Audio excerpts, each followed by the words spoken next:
Bienvenidos a DNews. Somos Latinoamérica. Soy Magali Schwartzman desde Buenos Aires, Argentina, y estas son las principales noticias. Uruguay. El Senado aprobó la reforma jubilatoria. La Cámara de Senadores aprobó con 18 votos en 30 en una sesión el proyecto de reforma de la Seguridad Social. La reforma busca retrasar la edad de retiro laboral y unificar los diferentes regímenes que hay en el país.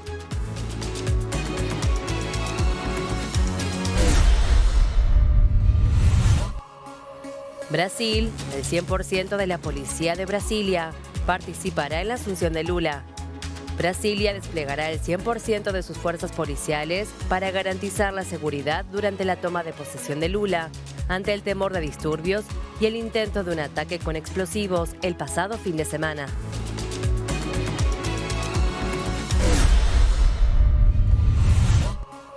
Perú. Dina Boluarte destituyó autoridades nombradas por Castillo. La mandataria echó a 312 subprefectos de 23 regiones, los cuales habían sido designados por el expresidente, quien se encuentra detenido por 18 meses acusado de rebelión.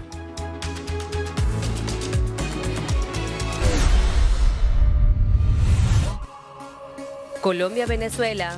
Petro y Maduro planean reunirse en la frontera. El puente Tienditas podría tener la inauguración que nunca tuvo tras su construcción en 2016, este 1 de enero.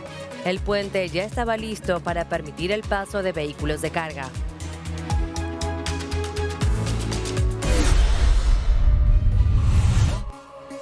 Estados Unidos. La tormenta Elliott sigue azotando el país. El servicio meteorológico pronosticó hasta 5 centímetros de nieve en el condado Erie. Varias comunidades de Estados Unidos siguen sin electricidad. Ascendió a 31 la cifra de muertos en Nueva York. Uruguay. El Senado aprobó la reforma jubilatoria. El Senado aprobó en general el proyecto de ley del Sistema Previsional Común. Después de más de 11 horas de discusión, la Cámara de Senadores votó afirmativamente en general el proyecto de ley por el que se crea un sistema previsional común y se establece el procedimiento de convergencia de los regímenes actualmente vigentes. La reforma jubilatoria impulsada por el gobierno de Lacalle Pou busca retrasar la edad de retiro laboral, unificar los diferentes regímenes que hay en el país y combinar rasgos de un esquema de reparto con la capitalización de ahorros, apoyos y rechazos en las dirigencias. El régimen propuesto amplía el mecanismo de cuentas de ahorro individual y procura que la edad de retiro, hoy fijada en los 60 años, sea más alta, con un crecimiento en forma gradual para no afectar a los que están cerca de jubilarse.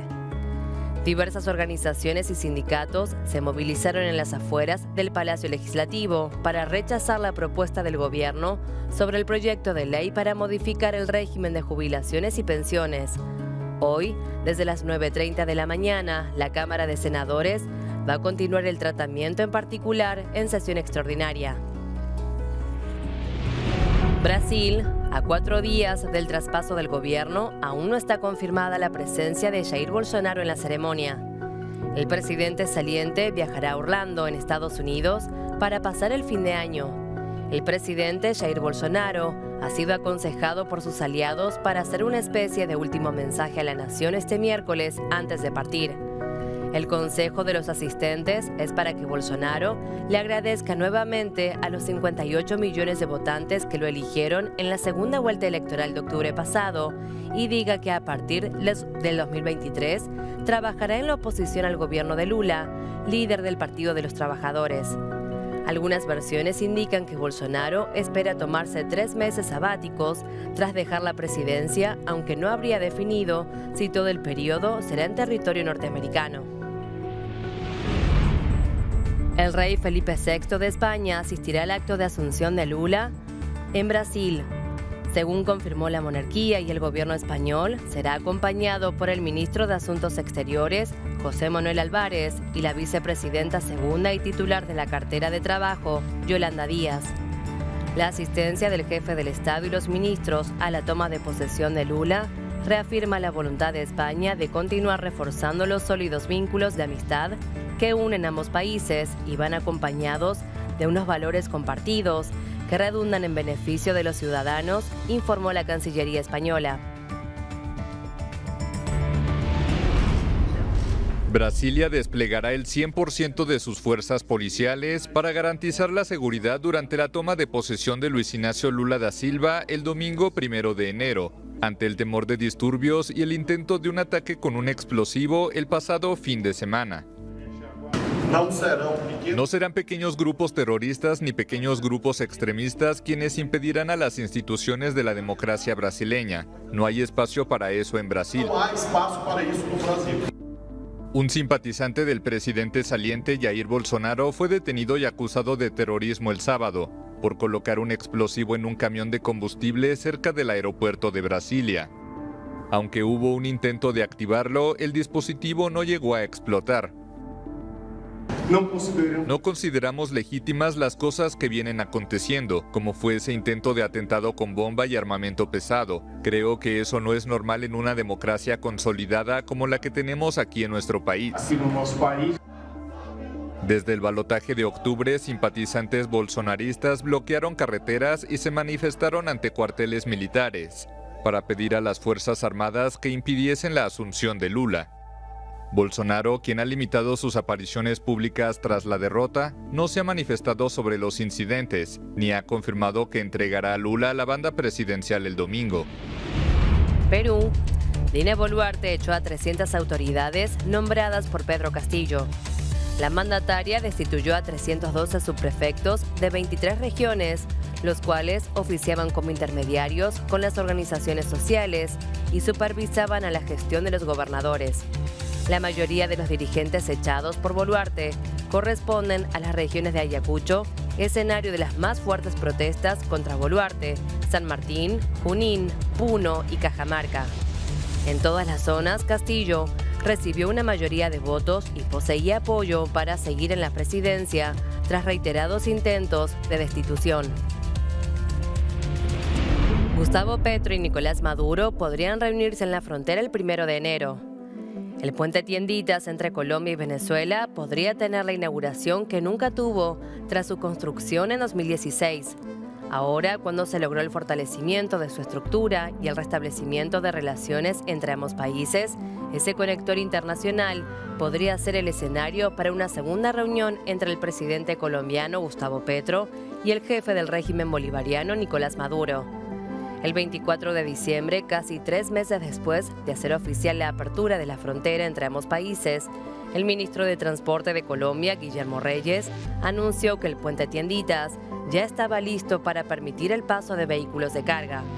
Sin embargo, el ministro no entregó detalles de cuándo sería la esperada apertura del puente. Chile. Gabriel Boric insta a la ciudadanía a entregar las armas que tengan en propiedad. El mandatario pidió que den un ejemplo de responsabilidad cívica al lanzar un mensaje en el marco de una inspección del proceso de destrucción de todo el armamento incautado por las autoridades a lo largo del año y de aquellas armas entregadas de forma voluntaria. Aprovechar de reconocer muy especialmente a todas aquellas personas que de manera voluntaria y responsable entregaron su arma a las autoridades respectivas. Eso es tremendamente importante e insto a la ciudadanía a hacer entrega de las armas que existan en su propiedad. Esto es un ejemplo de responsabilidad cívica de nuestros compatriotas que le hace bien a la sociedad. Ecuador. Guillermo Lasso vetó una ley del Parlamento que planeaba derogar su reforma tributaria.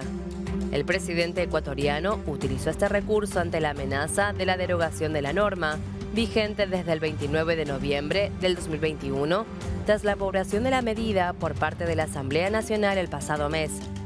El jefe de Estado ecuatoriano ha explicado que esta decisión se toma por inconstitucional e inconveniente del proyecto, por lo que pasará al Tribunal Constitucional, que en 30 días deberá pronunciarse a favor o no de la lectura del Ejecutivo. El gobierno justifica la objeción por inconstitucionalidad, señalando que el proyecto derogatorio no fue presentado por el Ejecutivo y aduce, conforme al artículo 135 de la Constitución, que solo el presidente de la República puede presentar proyectos de ley que creen, modifiquen o supriman impuestos, aumenten el gasto público o modifiquen la división político-administrativa del país. Llamado de advertencia de la ONU sobre Afganistán. El Consejo de Seguridad de las Naciones Unidas pidió el martes a los talibanes que reviertan las políticas dirigidas a mujeres y niñas, expresando su preocupación por la creciente erosión de los derechos humanos en el país. El Alto Comisionado de Derechos Humanos de la ONU también pidió poner fin a las restricciones, asegurando que ningún país puede desarrollarse cuando la mitad de su población se encuentra excluida. En la última de una serie de medidas, el gobierno talibán prohibió a las organizaciones no gubernamentales emplear a mujeres, bajo la amenaza de perder su autorización para poder operar en el país. En respuesta, al menos 6 ONGs anunciaron la suspensión de sus actividades, en medio de una crisis humanitaria en Afganistán. Actualmente tenemos 469 trabajadoras mujeres en nuestras operaciones, que representan 1/3 de nuestra fuerza de trabajo, y respondieron con miedo, ira, frustración, inseguridad y todo lo que te puedas imaginar. No se trata solo del impacto en el trabajo que podemos hacer, sino también en el salario con el que en muchos casos alimentan a sus familias. Y por supuesto, este no es solamente el caso del NRC, sino también de toda la comunidad de trabajadores humanitarios. Desde que regresaron al poder en agosto de 2021, los talibanes han restringido las libertades de las mujeres, excluyéndolas de numerosos empleos públicos y prohibiéndoles acceder a parques, jardines o gimnasios. Las mujeres tampoco pueden viajar solas ni asistir a la universidad o a la escuela secundaria. Estados Unidos. La tormenta Elliott sigue azotando el país. La tormenta invernal sigue azotando a Estados Unidos. Se espera más nieve en Nueva York. El Servicio Meteorológico Nacional pronosticó hasta 5 centímetros de nieve en el condado Erie, que incluyó a Buffalo, la segunda ciudad más grande del estado de Nueva York, con unos 275,000 habitantes. El resto de Estados Unidos sigue estremecido por la tormenta. Varias comunidades, desde Maine hasta el estado de Washington, siguen sin electricidad. El presidente Joe Biden ofreció el lunes asistencia federal al estado de Nueva York, mientras la gobernadora Katie Hochul inspeccionó las zonas afectadas en Buffalo y calificó la tormenta de una para la historia. Por otro lado, continúa el caos aéreo en Estados Unidos tras la histórica tormenta invernal. Más de 3.000 vuelos fueron cancelados este martes, lo que dejó en tierra a miles de personas que tenían previsto viajar por vacaciones. Los más afectados son los usuarios de la aerolínea Southwest, que es la responsable del 63% de las cancelaciones y cuyas líneas de atención telefónica están saturadas. Según autoridades aéreas, no hay suficiente personal para los cambios de programación, lo que ha derivado en un efecto dominó que está generando caos en todo el país.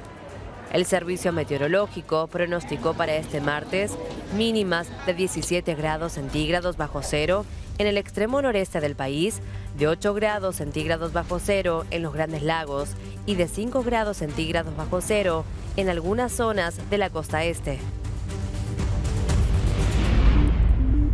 Al menos 14 policías de El Salvador fueron detenidos por cometer abusos durante el régimen de excepción de Bukele. Así lo detalló el dirigente del Movimiento de los Trabajadores de la Policía, Marvin Reyes, detallando que el dato ha sido revelado durante una reunión mantenida entre fuerzas de seguridad y la Procuraduría de Derechos Humanos de El Salvador. Además de la detención de hasta 14 miembros de las fuerzas de seguridad salvadoreñas, ha trascendido que en los próximos meses una misión de la ONU y otra de la Comisión Interamericana de Derechos Humanos acudirá al país centroamericano para investigar las denuncias de capturas arbitrarias y las más de 90 muertes bajo custodia del Estado. No es la primera vez que organismos internacionales o de defensa de los derechos humanos han mostrado su preocupación por el efecto negativo del estado de excepción en las detenciones de pandilleros. La ONG Human Rights Watch denunció en abril detenciones masivas arbitrarias y torturas, así como muertes en custodia o desapariciones forzadas. A principios de diciembre del 2022, el Comité contra la Tortura de la ONU mostró su preocupación al Estado salvadoreño por el estado de excepción y le instó a garantizar que la detención preventiva se aplique como último recurso y durante el plazo más breve posible. Taiwán amplía su servicio militar obligatorio.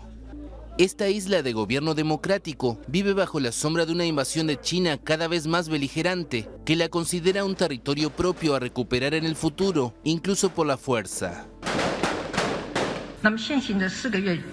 El actual sistema de servicio de adiestramiento militar de 4 meses no puede proporcionar suficientes tropas o frecuencia de adiestramiento para hacer frente a la rápida evolución de la situación de combate y satisfacer la necesidad de preparación para el combate. Tras 2 años de evaluación y revisión completas, considerando la demanda de tropas en la nueva estructura estratégica, hemos decidido restablecer el servicio militar obligatorio de 1 año a partir de 2024, aplicable a los reclutas varones nacidos después del 1 de enero de 2005. El servicio militar obligatorio era muy impopular en Taiwán porque recordaba a la anterior dictadura. El gobierno previo había reducido el período de 1 año a 4 meses con el objetivo de crear una fuerza principalmente voluntaria. Sin embargo, encuestas recientes muestran que más de 3/4 partes de los taiwaneses lo consideran demasiado corto. Taiwán, separada de facto de China continental desde 1949, se vería abrumadoramente superada en un hipotético conflicto, con 88.000 soldados contra más de 1 millón del ejército de Pekín, según las estimaciones del Pentágono. China también supera a la isla en materia de equipamiento militar.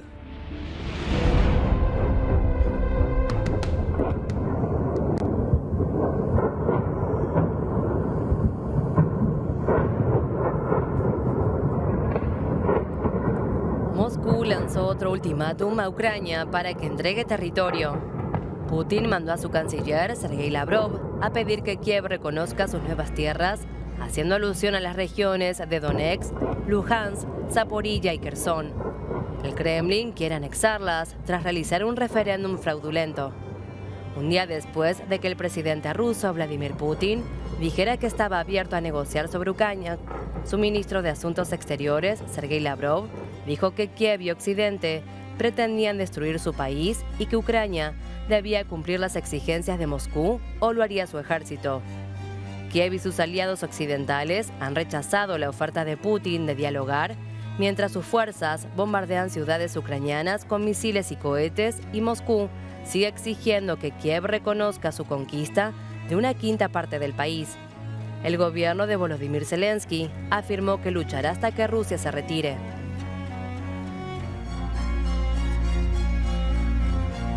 Ucrania aseguró que las tropas rusas preparan una nueva ofensiva para finales de año para compensar su derrota. Debemos entender que nuestro enemigo intentará hacer que estos días sean para nosotros oscuros y difíciles, aseguró el presidente ucraniano Volodymyr Zelensky. Según el mandatario ucraniano, Rusia ha perdido este año en todo, pero intentará compensar sus derrotas con nuevos ataques de misiles contra el sistema energético. Zelensky expresó su convicción de que la oscuridad no va a impedir a los ucranianos a infligir nuevas derrotas a los ocupantes, pero alertó a todos a estar listos para cualquier escenario. Represalia. Rusia decretó la prohibición de la venta de su petróleo a los países que apliquen el tope a sus precios. La medida, incluida en un decreto firmado el martes por el presidente Vladimir Putin, tendrá vigor entre el 1 de febrero y el 1 de julio de 2023 y matiza que la prohibición podrá no aplicarse en casos individuales en virtud de decisiones especiales de la presidencia. A principios de diciembre, los 27 países de la Unión Europea, el G7 y Australia acordaron poner un tope máximo de $60 estadounidenses por barril para el crudo de origen ruso transportado por vía marítima. De este modo, solo el petróleo vendido por Moscú a un precio igual o inferior a los $60 puede continuar siendo entregado a estos países.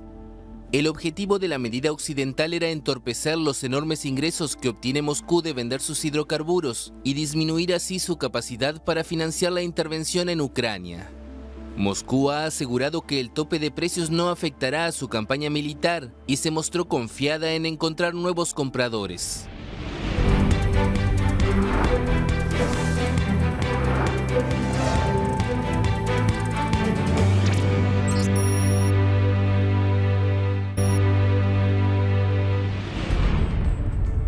Chile. El proyecto de cárcel especial para personas mapuches genera controversias. El gobierno analiza las posibilidades de construir una penitenciaría exclusiva para esa comunidad originaria, idea planteada ya hace algunos años que, según dirigentes de esa comunidad, viola tratados internacionales sobre pueblos indígenas. De acuerdo con el subsecretario de Justicia, Jaime Gajardo, un grupo de parlamentarios, tanto de la oposición como del oficialismo, propuso formalmente la posibilidad de crear un establecimiento penitenciario para personas que cumplen condena y son parte de ese pueblo autóctono. El diputado de la Araucanía, Andrés Joanet, uno de los promotores, justificó la medida con la necesidad de que los indígenas puedan cumplir su sanción en un contexto vinculado a su cultura.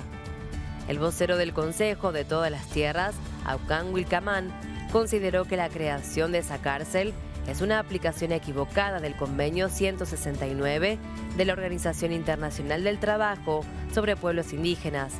Wilcamán llamó al presidente Boric a resolver el conflicto y no mitigarlo instaurando prisiones en territorio mapuche. En opinión del portavoz de las comunidades autóctonas, establecer un sistema carcelario para los indígenas, por un lado, tiene un carácter segregacionista y por el otro, ayudaría a omitir la deuda histórica con los mapuches. Perú. En medio de la crisis, Boluarte ofreció transparencia y predisposición a la prensa. La mandataria dijo durante un encuentro con organizaciones de periodistas en el país que evalúa la firma de la Declaración de Chapultepec sobre la libertad de expresión. Boluarte afirmó que desde su gobierno habrá toda la información necesaria y todas las facilidades para que realicen su trabajo, de la misma forma que con los ministros de Estado. Transparencia y predisposición para trabajar con la prensa nacional, regional e internacional, agregó la mandataria en su encuentro con los representantes del Consejo de la Prensa Peruana.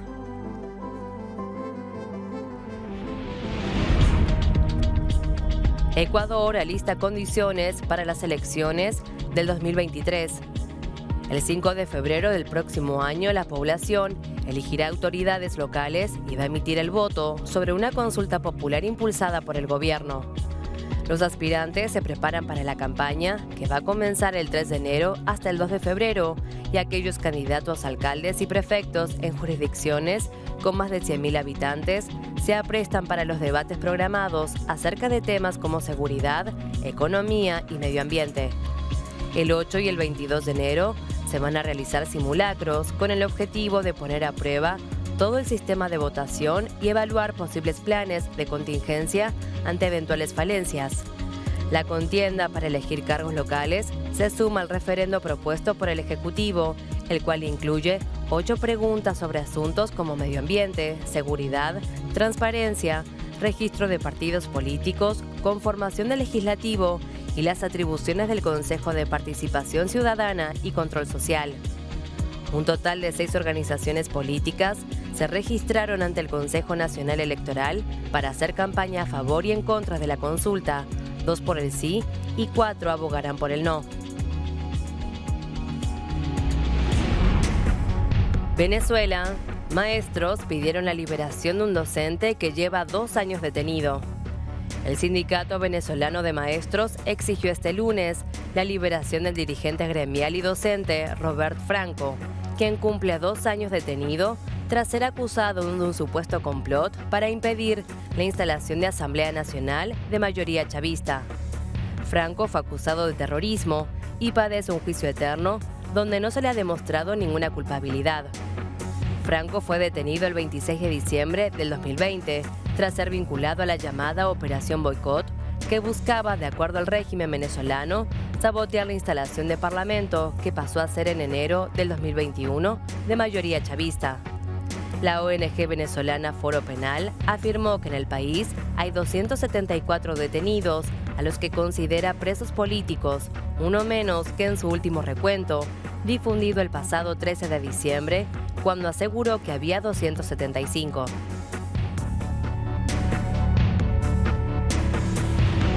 Colombia. Gustavo Petro propone un plan de salud pública para combatir la drogadicción. En vez de la criminalización, hay que pasar fuertemente a la prevención y al tratamiento de la drogadicción como una enfermedad de salud pública, ha indicado el mandatario colombiano a través de una serie de mensajes en su perfil de la red social Twitter. Petro ha realizado estas declaraciones en respuesta a un video sobre el efecto del fentanilo en varias comunidades. El fentanilo es la plaga de Estados Unidos, una droga para evadir la realidad y dormir eternamente, una droga de la gente sin afecto que no espera más que morir. Es el drama de la sociedad de la competencia. Es hora de una gran política de salud pública que prevenga esta enfermedad, ha afirmado. Así, el presidente colombiano ha criticado las políticas estadounidenses de cara al uso de las drogas, que en vez de mitigar los daños, se potenciaron. El fentanilo es un opioide sintético que es hasta 50 veces más fuerte que la heroína y 100 veces más fuerte que la morfina. Así, es un importante factor contribuyente a la sobredosis, tanto mortales como no mortales, en Estados Unidos.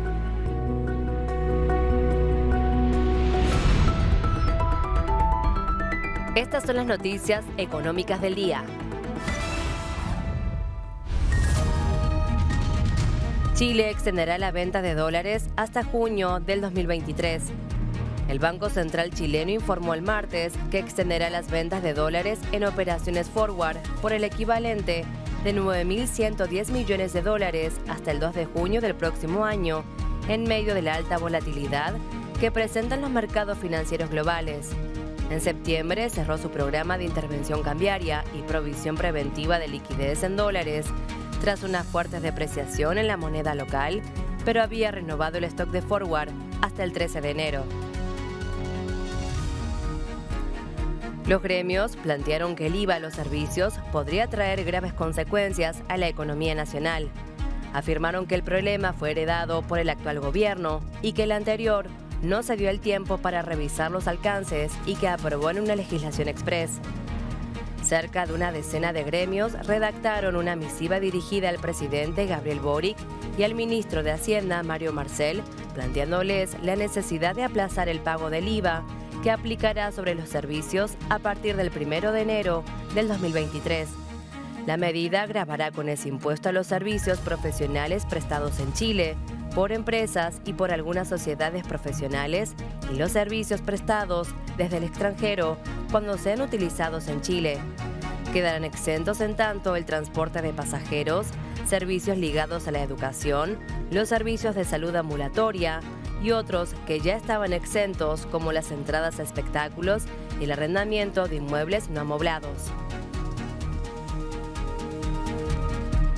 Pronostican un crecimiento económico de Bolivia para el 2023.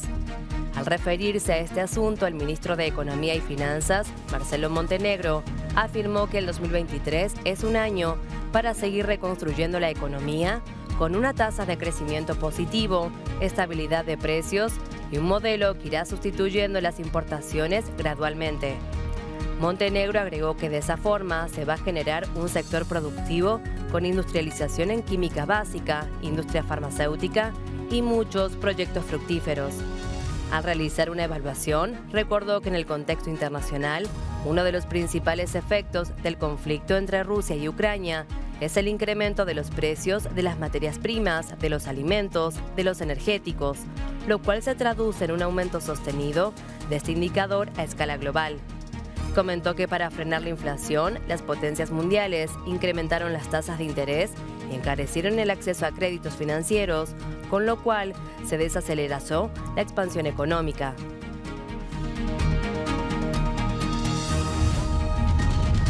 Brasil extenderá la exención de impuestos federales sobre combustibles. El gobierno de Bolsonaro llegó a un acuerdo con el equipo de transición de la administración entrante para extender una exención de impuestos sobre la gasolina durante 30 días.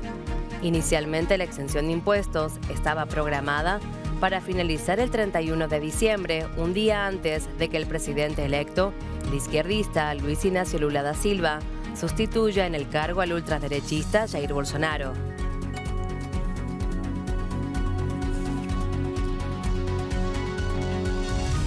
El costo de los créditos bancarios sube a máximo de 5 años y aumenta la morosidad. El margen de intermediación de los préstamos bancarios subió a 31.2 puntos porcentuales desde los 30.6 puntos del mes anterior y una medida amplia de las tasas de morosidad de consumidores y empresas aumentó de nuevo al 4.3% desde el 4.2% de octubre. El Banco Central ha subrayado su creciente preocupación por los efectos de la menor actividad económica sobre los riesgos crediticios, señalando un aumento relevante de los riesgos para la finalización de las familias de este año. A pesar de ello, los préstamos en circulación crecieron por 10º mes consecutivo en noviembre, un 1.0% más que en octubre, a 5.264 billones de reales, $1 billón. Sin embargo, el crecimiento a 12 meses se ralentizó hasta el 14.7%, desde el 15.7% de octubre, según los datos. Argentina. El dólar libre subió a un nuevo récord y la brecha cambiaria volvió a superar el 100%. Tal como vino ocurriendo desde mediados de diciembre, la dolarización de carteras mantuvo el ritmo este martes y las cotizaciones alternativas acentuaron las subas. El dólar libre alcanzó un nuevo máximo histórico de 356 pesos para la venta y las paridades bursátiles se aproximaron a sus precios más altos desde el récord de julio último. El dólar libre avanzó a 10 pesos, un 2.9% en el día, mientras que en lo que va de diciembre hubo un incremento de 42 pesos o un 13.4%. Con un dólar mayorista que ganó 32 centavos, la brecha cambiaria llegó al 102.2%, con lo que vuelve a superar el crítico umbral del 100% por primera vez desde el pasado 7 de septiembre.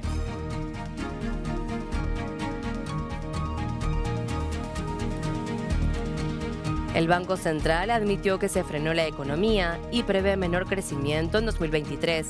La entidad identificó a la sequía, los altos niveles de inflación y las tensiones cambiarias como factores de riesgo para la actividad del próximo año en un contexto internacional con riesgos de recesión global. Esta afirmación de la autoridad monetaria llega tras el dato oficial del INDEC, que indica un retroceso de la actividad por segundo mes consecutivo en octubre de 0.3% y una caída de la producción industrial de 1.1% en el mismo periodo, siempre contra el mes anterior. En el mismo sentido se inscribe la evolución del consumo, que según el Instituto Oficial de Estadísticas registró la mayor contracción en casi un año y medio, con una caída de 1.6% de las ventas en supermercados para ese mes. Medidas para paliar el alza del costo de vida en España. El gobierno del socialista Pedro Sánchez anunció el martes un nuevo paquete de ayudas por 10.000 millones de euros. Incluye la supresión por 6 meses del IVA de alimentos de primera necesidad como pan, leche, quesos, frutas, verduras o cereales. Aprobamos una ayuda de 200 euros para más de 4.200.000 familias con rentas de 27.000 o menos de 27.000 euros para compensar la subida de los precios de los alimentos. Por otro lado, el descuento de 20 céntimos de euro por litro de carburante aprobado para todos los consumidores en anteriores paquetes queda ahora limitado a los sectores más afectados. Estamos hablando de los transportistas, de los agricultores, también de las navieras y de los pescadores. El gobierno de Sánchez multiplicó en los últimos meses las ayudas para tratar de contener la inflación disparada en toda Europa debido especialmente a la guerra en Ucrania, con 6 paquetes que según las autoridades totalizan 45.000 millones de euros. En respuesta, la inflación se fue moderando en España desde que en julio alcanzó un récord de 10,8% en términos interanuales, ya que en noviembre se situó en 6,8%. Pese a ello, los precios de los alimentos se resistieron a bajar y en noviembre registraron un aumento del 15,3% interanual.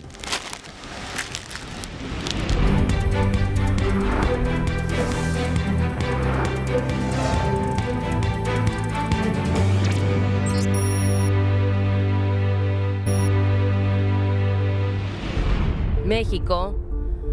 López Obrador firmó el decreto de vacaciones dignas. De esta manera, los trabajadores del país norteamericano tendrán el derecho de descansar 12 días continuos desde el primer año en el empleo.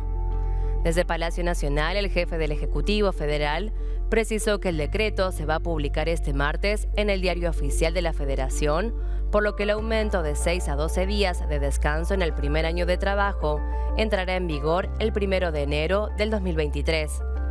Sobre los reclamos de los empresarios que indicaron que no podrán sostener el aumento de los días de vacaciones, el presidente López Obrador afirmó que se ha brindado apoyo, ya que no se ha aumentado el costo de servicios ni los impuestos.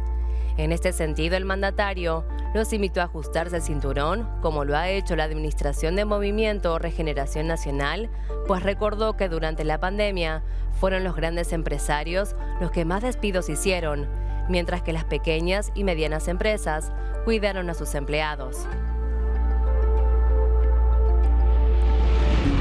Perú.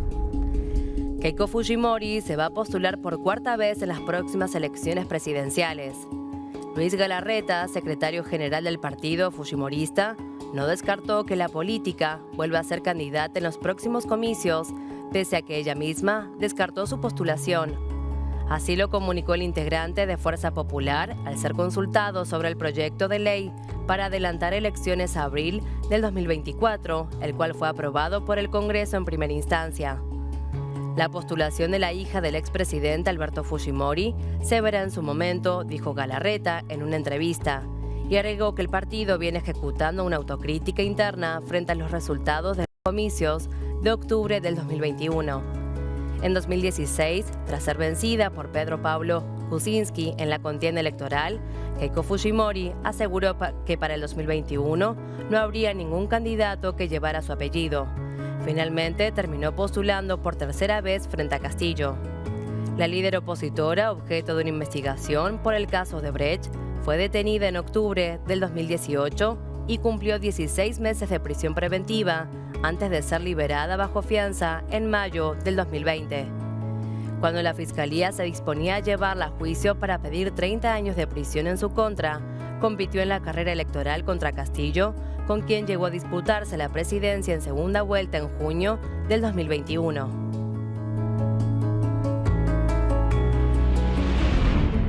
Estados Unidos. La Casa Blanca pidió la reforma integral en política migratoria tras la decisión de mantener la norma conocida como Título 42, con el fin de reparar nuestro deficiente sistema migratorio. El Congreso debe adoptar una reforma integral de la inmigración, dijo Karine Jean-Pierre, portavoz del presidente Joe Biden. El Supremo, de mayoría conservadora, dio la razón a un grupo de 19 fiscales estatales que pidieron mantener la aplicación del Título 42, cuyo levantamiento estaba previsto para el 21 de diciembre. La normativa quedará en vigor mientras el alto tribunal estudia el caso durante los primeros meses del próximo año. En marzo del 2020, el gobierno del republicano Donald Trump activó este instrumento sanitario para poder expulsar sin demora a los migrantes sin permiso de residencia detenidos en las fronteras terrestres. La portavoz presidencial manifestó que el gobierno va a cumplir, por supuesto, la orden del Supremo, pero estará preparado para un eventual levantamiento de la normativa durante el 2023.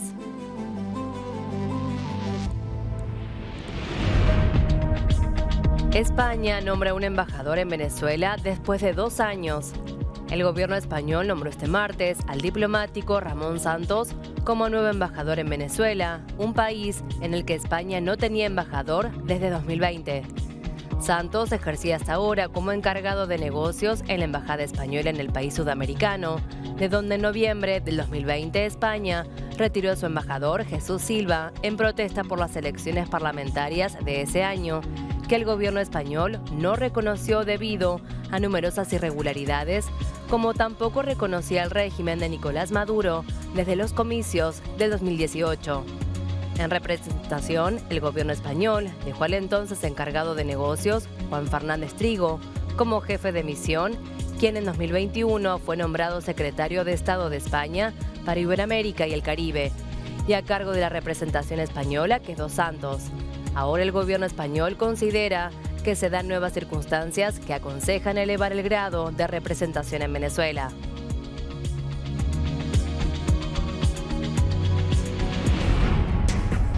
Una orden judicial del régimen iraní obligó a regresar al avión en el que viajaba la familia del exfutbolista Ali Daei.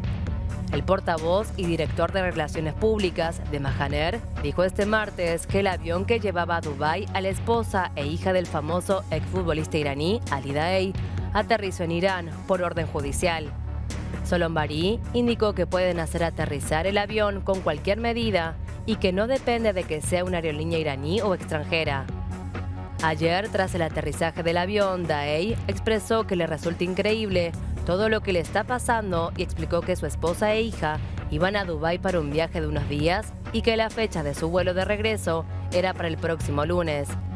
Daei, quien fue durante años el máximo anotador de selecciones con 109 goles, rechazó la invitación para acudir a Qatar como muestra de solidaridad con las familias que habían perdido a seres queridos. A principios del presente mes, el exfutbolista del Bayern Múnich denunció que estaba recibiendo amenazas de muerte por su apoyo a las movilizaciones. Las protestas comenzaron en Irán tras la muerte bajo custodia policial de la joven kurda de 22 años, Maya Amini, que había sido detenida por llevar mal puesto el velo islámico. Medida contra el tabaco en Miami Beach. Prohíben fumar cigarrillos en las playas y parques públicos a partir del 1 de enero, una ordenanza aprobada por la Comisión de esta ciudad insular del sur de la Florida entrará en vigor con el nuevo año. Quedarán excluidos los cigarrillos sin filtro y el vapeo. Para el resto de los productos de nicotina habrá multas y detenciones para quienes violen la medida. Las colillas de cigarrillos son el contaminante más común en las playas, parques y vías fluviales de la ciudad. Los filtros están hechos de microfibras de plástico, lo que retrasa por años su proceso de biodegradación. No se permitirán cigarrillos, cigarros, tabaco de pipa y cualquier otro producto de tabaco encendido en las playas y parques, siendo los cigarros sin filtro y el vapeo las únicas excepciones.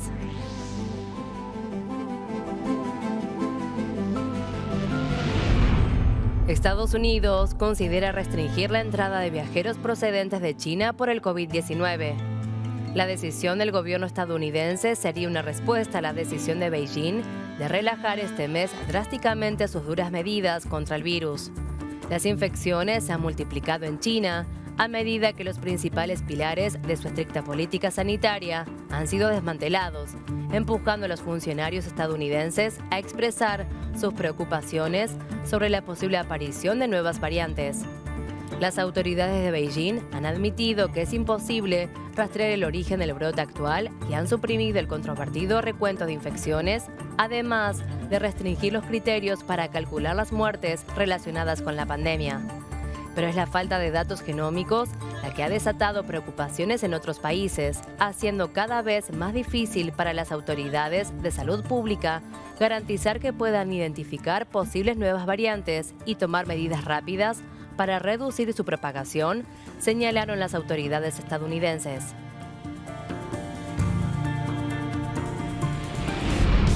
La habitación de Messi en Qatar 2022 será museo. La Universidad de Qatar, cuyo predio fue utilizado como alojamiento por la selección argentina durante el Mundial, anunció que la habitación en la que se hospedó Lionel Messi será conservada como museo. Todavía no se anunció si el lugar será trasladado o va a funcionar allí mismo. La cuenta oficial de la entidad educativa publicó un posteo en el que mostró 8 imágenes, entre las que se destaca una vitrina con camisetas de varios jugadores del combinado nacional y un cuadro con sus firmas. También hay fotos de diferentes instalaciones que se montaron en el complejo utilizado por la albiceleste.